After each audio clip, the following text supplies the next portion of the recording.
Hi, this is Andy, and today we're going to have a look through the Accucraft shay kit and see what we've got. So it comes in a nice substantial box with all the parts, and on the top we've got a set of drawings which give us the build sequence for the kit. There's also an operating manual which we won't need yet until after we've got the engine finished, assembly instructions and a boiler certificate, which we can also put to one side.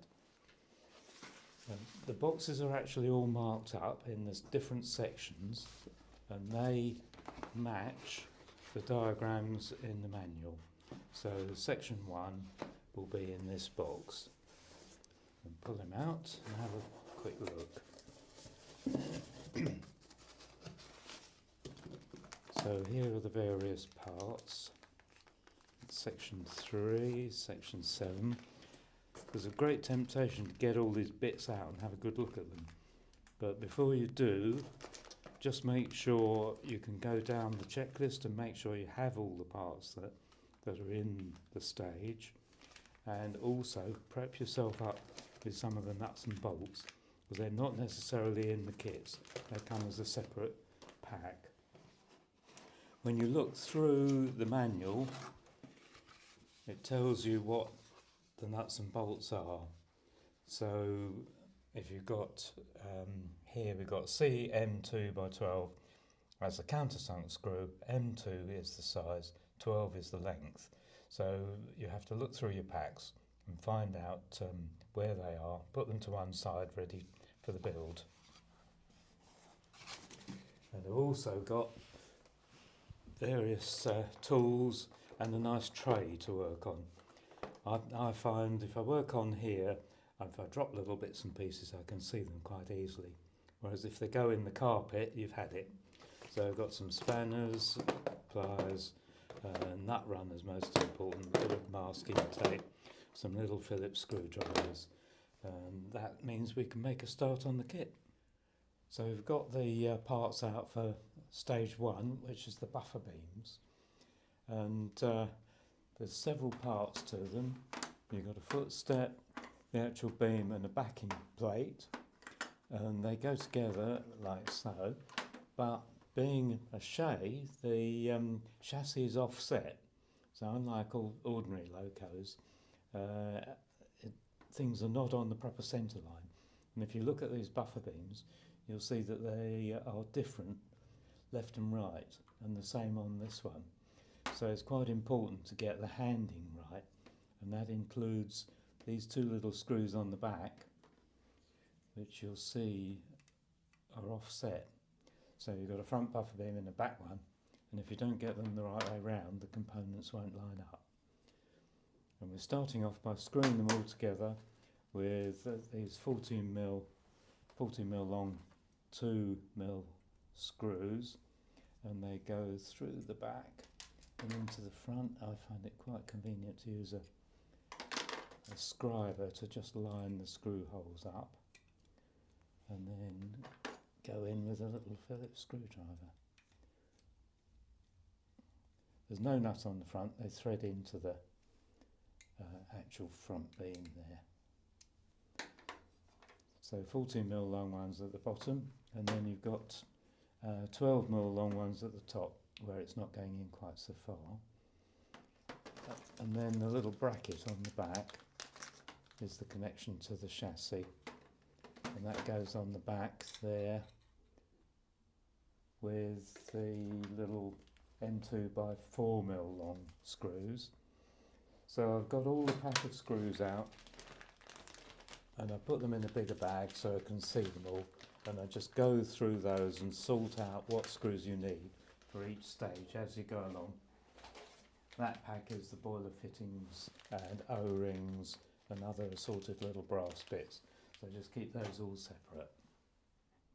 So now we've moved on to the chassis, and because it's a shay with the offset boiler, we have to remember the left and right hand side. You can always check against the drawing in the manual, but the slots here and here are at the front of the loco, and it sticks out a lot more on the right hand side. I've just popped in one of these mounting brackets for the footsteps, and I'll do the other one now. They clip over the frame and go into the slot. So that's forming the front section to hold the foot plates, and then we've got offset brackets, long ones for this side and short ones for this side, and they'll go in with the countersunk screws. So we've got M2 by 3mm long ordinary screws and countersunk ones. The ones with the C dictate whether it's a countersunk one or not. I haven't tightened up any of the screws on this yet. When the chassis members go in, remember that hole and that hole are offset to the right hand side, and I think this one doesn't want to be screwed in tight yet because you've got to manoeuvre it around. So I've just loosely put in the screws, and I'll finish off the assembly in a sec. And just before we go on these buffer beams, that one's a countersunk screw on the top of the footstep, and the other one's a standard one. So that one's got to go in quite deep so it clears the end of the brackets when it goes on. So we're carrying on with the chassis. I've tightened up all the little footplate brackets all the way round, and now I'm looking at the side stays, which, being a shay, are different one side to the other.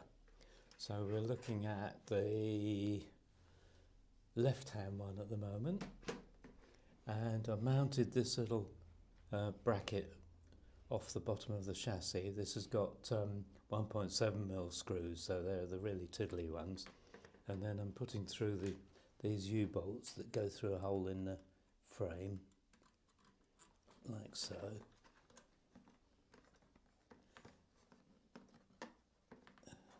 That one's not going properly. Let's try from this side.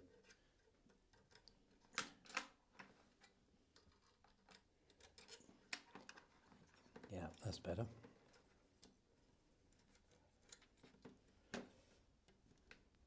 Having got those in place, which I'm still struggling with. Ooh, it looks like that one. There we go. Just getting past the bracket. Now this piece goes across the top, and it has these little bars to hold it in place and tension the chassis up. So I'll start off by putting a nut on each end of that with one of the bars.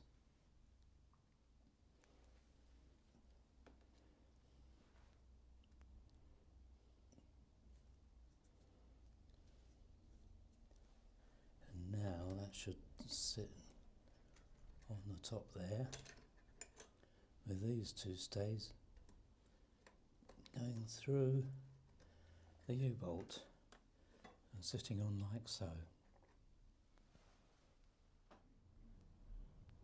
This is the truss rod assembly on the shay, and being a shay, one side is quite different to the other.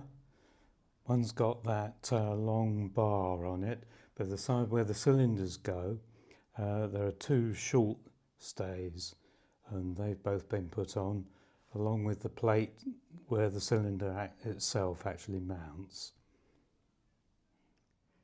Next stage on the chassis is to lay it on a flat surface and just make sure it's nice and square, and then tighten up all the screws around the chassis, and then we can stick the buffer beams on each end, and the final job is to run around with a little spot of Loctite on all the screws just to make sure they don't vibrate loose in use. So that's it for this stage. We'll carry on with the next video.